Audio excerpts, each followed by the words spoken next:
Hello and welcome back to the course on Introduction to Solid State Physics.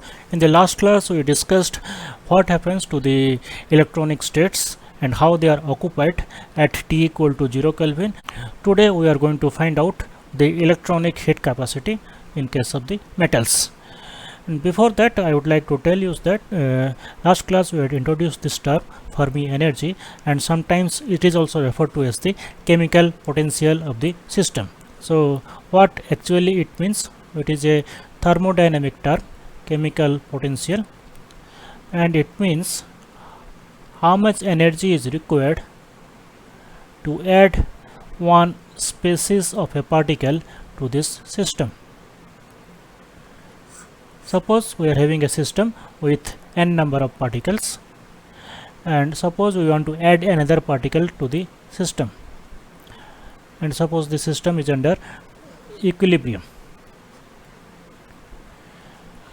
So to add another particle to this equilibrium system we need certain amount of energy, and that energy is called as the chemical potential. In this case it is the Fermi energy. So Fermi energy is limited only to the solids. In case of the solid state physics it is limited only to the electrons, but chemical potential is a much more generic term, and it is valid in all the thermodynamic system. So with this small understanding about the Fermi energy, now let us try to find out the electronic heat capacity. And before that let us introduce another term which is Ne, which will be useful to find out the electronic heat capacity. It is the total number of electronic states in the volume V corresponding to the energy E. So that means we have to multiply the density of states with this volume V to find out the total number of electronic states. So this is the expression for Ne. So we have simply multiplied the density of states with this volume V to find out the total number of electronic states. So now let us concentrate on finding out the electronic heat capacity, and from thermodynamics we know that heat capacity at constant volume is defined as the time the first order temperature derivative of the internal energy at constant volume. So this is how we define the heat capacity. So our first task is to find out this energy of the system, or the internal energy of the system. Now let us try to find out the average energy per electron inside the metal, and then we will multiply with the electron concentration, and then we will take the first order temperature derivative to find out the heat capacity. So let us do that. First task is to find out the average energy of the electron in a metal at a temperature T, and this can be obtained through this expression. So this is the total energy due to the electrons inside the metal, and if I divide it by the number of electrons, suppose n is the number of electrons, then I can obtain the average energy. And we have already defined this. N is the electron concentration, small n is the electron concentration, and capital N is the total number of electrons in the volume V. So our task is to integrate this and divide by n to obtain the average energy of the electron, and then we will multiply this with the total number of electrons, and then we will find out the heat capacity by taking the temperature derivative. And in the previous slide already we had obtained what is the expression for Ne. Let us substitute the expression for Ne. This is how the expression looks like, and somehow this expression is analogous to this same expression that we had seen in the previous class while obtaining the carrier concentration at a temperature greater than 0 Kelvin. Only difference is that this term was root over of E. So rest of the terms were almost the same. So we have to take into account the same approach. We are going to follow it here to obtain this particular integration. So as I told, so let us first focus only on this part, and because these parts are constant that you can include later, And to do that, what we can to integrate this, what you have to do, you have to go for the integration by parts. So let us do that. This is the integration by parts. This is the first term, this is the second term. So here you are getting this e to the power 5 by 2 factor here. Here also e to the power 5 by 2 factor, and rest of the terms are the same as the previous expression. Now when I put the limits from 0 to infinity, naturally this first term will vanish, same as in the previous section, and only this term is retained. Now what is the next step? We have to expand this e to the power 5 by 2 in the neighborhood of EF, because E and EF are very close to each other. So this e to the power 5 by 2 can be expanded as EF to the power 5 by 2 plus E minus EF and the rest of the factors. That the same thing we had done in the previous class. Only difference is that there we had expanded e to the power 3 by 2. Now we are expanding e to the power 5 by 2. So only these power factors are going to be different, and the constant terms little bit some factors are going to be different. Rest of the terms remain the same. So now let us replace this power factor e to the power 5 by 2 with this expression, with this series, and once again we are going to ignore the higher order terms. If you do that, this is how the expression looks like. So in the place of e to the power 5 by 2, we have simply replaced it with this series. And then what is the next step? You have to replace exponential, this term we have to make it simplify. That means the e to the power this e minus ef by kt term we have to replace with another variable. Suppose we call it as x. And then how the integral will look like. This is how the integral will look like, and this is we are obtaining after using the standard integral that we had already used in the previous class. We are not going to repeat it once again. So the same terms once again appear here. That means x into e to the power x by the same expression 1 plus e to the power x whole square, then x square into e to the power x by 1 plus e to the power x whole square, and simply e to the power x by 1 plus e to the power x whole square. So we know for e to the power x divided by 1 plus e whole square, integration from minus infinity to plus infinity is 1. Similarly, when it is x into e to the power x, the term is 0, and when it is x square into e to the power x, the term is pi square by 3. So I am not going to repeat it once again. We know the standard integrals, and then we can obtain the corresponding integrand, the value of the integral here. So this is how the expression looks like. So once again we can take the ef to the power 5 by 2 term as common, and we can write it the total average, sorry, not the total energy, it is the average energy per electron inside the metal at a temperature T can be given as this. We have simply multiplied with this constant factors that is there in the first expression, and this is how we can obtain it by taking the term 2 by 5 ef to the power 5 by 2 as common. Now when the temperature is 0, this term will vanish. So this is what U naught is the average energy per electron at absolute 0 temperature. This is how it will look like, and here we are replacing EF with F naught. F naught is the Fermi energy at absolute 0 temperature. So this is how it will look like, and this EF naught to the power 5 by 2 can also be written as EF naught times F naught to the power 3 by 2. And we know the relation between EF naught to the power 3 by 2 and EF, and we can obtain it to be 3 by 5 EF naught, because the rest of the terms will get cancelled out, because already we know that EF naught is equal to h cross square by 2m 3 pi square into n by v to the power 2 by 3. So already we know that. So if I put this value here, then this term will get cancelled out. So only we will have only one term, that is f naught, with some factor, that is 3 by 5. So u naught can be written as 3 by 5 times f naught.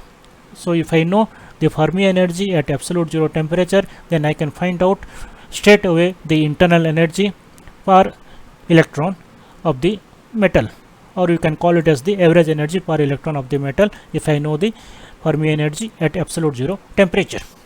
So now come back to the internal energy or the average energy per electron at a particular temperature above 0 Kelvin. So this U can be written as in the form of U naught, EF and EF naught using the same expressions. So here we can take the term for EF naught and we can apply it here, and we can write U as in the form of U naught. Now I know the relation between EF and EF naught. In the last class we have discussed the relation between EF and EF naught. If we replace it here, then we can further simplify it. So what was that relation? If we can recall it, EF is nearly equal to EF naught times 1 minus pi square by 12 into kBT by EF whole square. This is what we had seen in the previous class. So if you replace this here, then we can further simplify the expression for the average energy per electron, and this is what we can observe. After using the binomial expansion, this is how it will look like. And further we can have the simplification by taking the 1 plus 5 pi square by 12 term as common, and we can obtain U to be nearly equal to U naught into 1 plus 5 pi square by 12 kVT by EF naught whole square. So this term can be done easily if we apply the corresponding binomial expansion and then taking one of the terms as common. So now we know the average energy per electron inside the metal at a particular temperature. Our next task will be to find out the heat capacity per electron. So how to do that? We have to take the temperature derivative of this. So that means the first term will be won't contribute to the heat capacity, only the second term will contribute, because the second term only contains the temperature. So it will be 5 by 6 pi square kb square T into U naught by EF naught whole square, because there is kb T square term is there, so it become 2T. So 2 and 12 they will cancel out and only 5 by 6 term will remain. So T square term will become only T here, and U naught is already there, so EF naught square is there. And already we know that U naught is equal to 3 by 5 EF naught. If we replace it, then we can further simplify it. Pi square by 2 kb square T by EF naught. This is what is the electronic heat capacity per electron in terms of EF naught and the temperature. Now our task is to find out the total heat capacity for the n number of electrons. What is n? N is the number of electrons per unit volume, which is equal to n by v. So how to do that? Simply you have to multiply this with n. So the electronic heat capacity for the volume v of the metal can be written as pi square by 2. Simply we have to multiply this with n, and in the place of kb square this kb square has been written as kb into kb, and it is always better to write it as a single term kBT by EF naught, because the numerator and the denominator both are of energy units. So kBT by EF naught has been given a separate term, and since we know that for all practical purpose EF naught is nearly equal to EF, so this is also nearly equal to pi square by 2 and kBT by EF. And this term is somehow familiar with the Drude model. From the Drude model we know that CV was equal to 3 by 2 and kb, and we had seen that this was highly overestimated. This is highly overestimated. This is from the Drude model. Now it is this term, this nkb term is multiplied with a term which is kbt by ef, which is a very small term. This kbt is very small compared to EF under normal temperatures. So when you multiply this nkb with a term which is very small compared to 1, then the value of this electronic heat capacity becomes less, and we can match with the experimental results. That is what has been argued here. Since kBT is very small compared to EF at the normal temperatures, the electronic heat capacity is much less than 3 by 2 nkb, as we had predicted from the classical Drude model. This was one of the major failures of the Drude model. So this is how, using the quantum mechanical principles, we saw that the value of the electronic heat capacity can be properly reproduced as per the experimental results. Now this is how the electronic heat capacity varies with temperature, and we can conclude that the Sommerfeld theory agrees much better with the experimental results in comparison to the Drude model. Now if you look at the total heat capacity of the system, it contains also the lattice part. So the lattice heat capacity obeys the d by t cube law, which we will study in more detail in the module 4. In the 4th module we will be studying about the Debye theory, about the phonons, but for the time being let us have an understanding that the lattice heat capacity is explained well using the d by tq law. So there are two contributions to the heat capacity. One is the electronic heat capacity, other one is the lattice heat capacity. So the total heat capacity can be written as the summation, as the sum of the electronic part and the lattice part. This is the electronic part, and the second term is the lattice part.